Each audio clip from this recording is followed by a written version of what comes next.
Hey guys, welcome back to Tamil stock market. நான் உங்கள் ஷிகா. எல்லாருமே நல்லா இருப்பீங்கன்னு நினைக்கிறேன். கரண்ட்லி ஸ்டாக் மார்க்கெட்டோட கண்டிஷன் என்னென்னு உங்கள் எல்லாருக்குமே தெரிஞ்சிருக்கும். பாஸ்ட் 4 மந்த்ஸாகவே stock market is crashing every single day.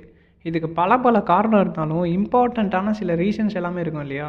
So அது எல்லாம் என்ன, மார்க்கெட்டோட கரண்ட் மூவ்மெண்ட் எப்படி இருக்குது, இனி வரப்போகிற அப்கமிங் பீரியட்ஸ்லலாம் மார்க்கெட் ரெக்கவரி கொடுக்குமா, எப்போ அப்சைட் மூமெண்டம் வரும் அப்படின்றத பற்றிலாம் டீட்டெயிலான இந்த வீடியோவில் ஒன் பை ஒன்னாக பார்க்க போகிறோம். So let's see the video.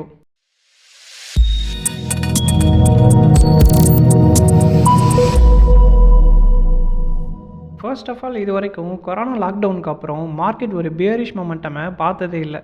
ஏதோ ஒரு சில ஃபேக்டர்ஸ்னால ஒரு 10 days 1 week ஏன் 1 month கூட டவுன்ஃபாலில் போயிருக்கலாம். பட் கண்டினியூஸ்லி 4 months டவுன்ஃபாலில் போகிறது இதுதான் ஃபர்ஸ்ட் டைம். மார்க்கெட்டில் எஃப்ஐஎஸ் அவங்களோட ஹோல்டிங்ஸை கண்டினியூஸாக செல் பண்ணுறது தான் ஃபஸ்ட்டு மேஜரான ரீசனே. ஸோ எஃப்ஐஎஸ் ஹோல்டிங்கை ஹியூஜ் லெவலில் செல் பண்ணுறாங்கன்னா, ஒன்று அவங்களுக்கு நம்ம மார்க்கெட்டை விட ஒரு பெட்டரான ஆப்பர்ச்சுனிட்டி கிடச்சிருக்கணும், ஆர்எல்ஸ் வேறு ஏதோ ஒரு ப்ராப்ளம் இருக்குதுன்னு கன்சிடர் பண்ணிக்கலாம். இப்போ இருக்க வேர்ல்டு எக்கானமியை பார்த்தா அவ்வளோ குட்னுலாம் சொல்ல முடியாது. Because of America is the important game changer in world economy. ஸோ அவங்களோட கான்ட்ரிபியூஷன் தான் டாமினண்ட்டாக இருக்கும். கரெக்டாக ரீசெண்டாக யூஎஸ் பிரசிடெண்ட்டாக பதவியேற்ற ட்ரம்ப் என்ன பண்ணாருன்னா, ட்ரேடு டேரிஃபெல்லாம் இன்க்ரீஸ் பண்ணியிருக்காரு. ட்ரேடு டேரிஃப்னால் என்னென்னா, உங்களுக்கு புரிகிற மாதிரி சிம்பிளாக சொல்லணுன்னா, ஒரு கண்ட்ரிலேருந்து எக்ஸ்போர்ட் பண்ணுறாங்கன்னா அவங்களோட எக்ஸ்போர்ட்ஸ் டியூட்டி டேக்ஸஸ்க்கு ஒரு டேரிஃப் லிமிட் ஒன்று வச்சுருப்பாங்க. இந்த ட்ரேடு டேக்ஸ் டேரிஃபை தான் ட்ரம்ப் என்ன பண்ணிருக்காருனா இன்க்ரீஸ் பண்ணி விட்டுருக்காரு. ஸோ இந்த ட்ரேடு டேரிஃபை மெக்சிகோ, கேனடா அண்ட் சைனாக்கு இப்போ பிகினிங்கில் 25% இன்க்ரீஸ் பண்ணியிருக்காரு. இன்னுமே மற்ற கண்ட்ரீஸ்க்கும் இன்க்ரீஸ் பண்ண வாய்ப்பு இருக்குது. ஸோ பட் பர்டிகுலரி இந்த 3 country was a major thing. இப்படி ஒரு கண்ட்ரி மேலே பர்டிகுலராக டேக்ஸஸை இன்க்ரீஸ் பண்ணுறது, அப்புறம் அவங்களோட ப்ராடக்ட்ஸ் எல்லாம் தடை பண்ணுறது, இப்படிலாம் பண்ணாங்கன்னா இட்ஸ் கால்ட் எ ட்ரேட் வார். இப்போ உங்களுக்கு புரியும்னு நினைக்கிறேன். எல்லா ஃபாரின் இன்வெஸ்டர்ஸும் அமெரிக்காவோட இந்த அதிரடி முடிவெல்லாம் பார்த்து இன்கேஸ் இது ட்ரேட் வாராக இருக்குமோன்னு பயத்தில் தான் ஹோல்டிங்ஸ் எல்லாம் விற்றுட்டு இருக்காங்க. அமெரிக்காவோட சேஞ்சஸ் எல்லாமே நம்ம இந்தியன் ஸ்டாக் மார்க்கெட்லேயும் இம்பேக்டை ஏற்படுத்துது. இது மட்டும் இல்லாமல் இல்லீகல் சிட்டிசன்ஷிப் வச்சுருந்த எல்லாரையும் நாடு கடத்தினாங்க. அண்ட் ட்ரம்ப் மோடி மீட்டிங்னு நிறைய இருந்தாலும் நம்ம அரசியல் உள்ளலாம் போக வேணாம். இன் மை ஓன் அனாலிசிஸ் அமெரிக்காவும் இதில் பெரிய ரோல் ப்ளே பண்ணியிருக்காங்கன்றது தான் நிதர்சனமான உண்மை. நெக்ஸ்ட்டு செகண்ட் ரீசன் என்னென்னா, லிஸ்டட் கம்பெனிஸ் எல்லாமே அவங்கவுங்க Q3 ரிசல்ட்ஸை அனௌன்ஸ் பண்ணியிருந்தாங்க.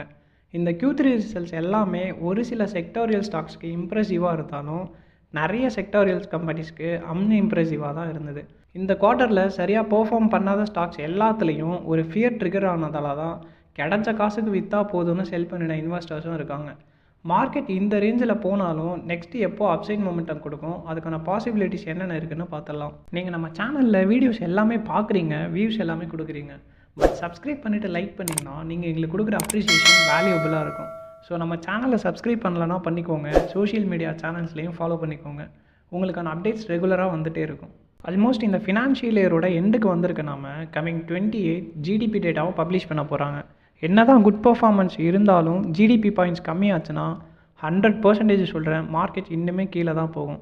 நெக்ஸ்ட் ஒன் மார்ச்சில் எல்லாருமே அட்வான்ஸ் டேக்ஸ் பே பண்ண போகிறதுக்கான டியூ. ஸோ அந்த டைமில் மார்க்கெட் இன்னுமே கீழே போகிறதுக்கான வாய்ப்பும் இருக்குது. இந்த வீடியோ ரெக்கார்ட் பண்ணும்போது நிஃப்டி 50 இண்டெக்ஸ் 22,945.3 பாயிண்டில் ட்ரேட் ஆகிட்டு இருக்கு. மார்க்கெட் எங்கே விலை ஸ்டார்ட் ஆச்சுன்னா 26 செப்டம்பர் இந்த பாயிண்டில் தான் பாருங்களேன். இப்போது ட்ரேட் ஆகிற பாயிண்ட்டுக்கும் டவுன்ஃபால் ஸ்டார்டிங் பாயிண்ட்டுக்கும் ஒரு லைன் வச்சோன்னா அப்படியே மார்க்கெட் கீழே சர்றன்னு போகுது. ஆல்ரெடி நம்ம சொன்ன மாதிரி மார்க்கெட் இதோட நிற்க போகிறதில்ல, இன்னுமே ஒரு டவுன்ஃபால் கொடுக்கும். மார்க்கெட்டில் எல்லாருமே கொடுக்குற பேசிக்கான அட்வைஸ் என்னென்னா, மார்க்கெட் எப்போ கீழே போகுதோ அப்போ இன்வெஸ்ட் பண்ணிக்கோ, நல்லா ப்ராஃபிட் கிடைக்குன்னு சொல்லுவாங்க. பட் இன்னுமே உங்களுக்கு ஆப்பர்ச்சுனிட்டி இருக்குது. அதுக்கு என்ன ரீசன்றதையும் நான் சொல்லிட்டேன். இதெல்லாம் ஒரு பக்கம் இருந்தாலும் ஆல்ரெடி நீங்கள் இன்வெஸ்ட் பண்ணியிருக்கிற பட்சத்தில் உங்கள் போர்ட்ஃபோலியோ ரொம்ப நெகட்டிவ் ஃபாலில் தான் போயிருக்கும். ஆஸ் ஏ இன்வெஸ்டராக இந்த மாதிரியான மார்க்கெட் ஃபாலை எப்படி நீங்கள் ஹேண்டில் பண்ணணும்னு எனக்கு தெரிஞ்ச சில எத்திக்ஸ் எல்லாம் சொல்கிறேன், பார்த்துக்கோங்க. ஈக்விட்டி மார்க்கெட்டை பொறுத்தவரை நீங்கள் ஷார்ட் டேர்மில் இன்வெஸ்ட் பண்ணணும்னு நினச்சிங்கன்னா ரிட்டர்ன்ஸும் அதுக்கேற்ற மாதிரி ரொம்ப ஷார்ட்டாக தான் கிடைக்கும். பிகாஸ் ஷார்ட் டேர்மில் மார்க்கெட் எப்போவுமே வாலடைலாக தான் இருக்கும். ஸோ உங்கள் போர்ட்ஃபோலியோவை ஒரு லாங் டேர்ம் இருக்கிற போர்ட்ஃபோலியோவாக மாற்றுங்க. நெக்ஸ்ட்டு என்ன பண்ணணுன்னா, உங்கள் போர்ட்ஃபோலியோ பேலன்ஸ்டாக இருக்கணும். இட் மீன்ஸ் உங்கள் போர்ட்ஃபோலியோவில் நல்லா பெர்ஃபார்ம் பண்ணக்கூடிய ஸ்டாக்ஸும் இருக்கணும், பெர்ஃபார்மன்ஸே இல்லாமல் ஒரு ரிஸ்க்கான ஸ்டாக்ஸும் இருக்கணும். ரிஸ்க் அண்ட் ரிட்டர்ன்ஸ்ன்றது ஈக்குவலாக இருக்கணும். நல்லா ரிட்டர்ன்ஸ் கொடுக்கக்கூடிய ஸ்டாக்கை மட்டுமே நீங்கள் வச்சுருந்தீங்கன்னா இந்த மாதிரி மார்க்கெட் கிராஷஸ் வரும்போது உங்கள் போர்ட்ஃபோலியோவுக்கு பெரிய நெகட்டிவ் ஃபால் விழும். அட் த சேம் டைம் ரிஸ்க்கான ஸ்டாக்ஸை மட்டுமே நீங்கள் வச்சுருந்தீங்கன்னா இன்னும் பெரிய நெகட்டிவ் ஃபாலில் கொண்டு போய் விடும். ஸோ ரிஸ்க் அண்ட் ரிட்டர்னை பேலன்ஸ்டாக உங்கள் போர்ட்ஃபோலியோவை ரெடி பண்ணிக்கோங்க. Everything is okay, but எப்போ தான் மார்க்கெட் புல்லிஷாக ஆகும்னு கேட்டிங்கன்னா we have to wait up to April. Q4 results and comparisons எல்லாம் பார்த்த அப்புறம் தான் நம்மளால் எந்த ஒரு அனாலிசிஸையுமே பண்ண முடியும். அது வரைக்கும் market volatility ups and downs ரொம்பவே இருக்கும்.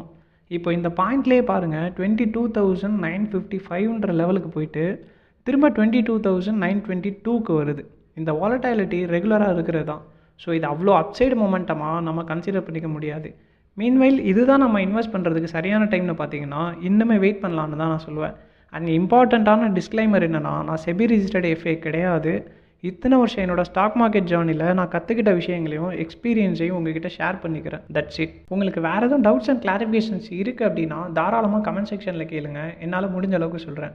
அண்ட் நீங்கள் நம்ம சேனலை சப்போர்ட் பண்ணணும்னு நினச்சிங்கன்னா சப்ஸ்கிரைப் பண்ணிவிட்டு லைக் பட்டன் தட்டி விட்டுருங்க.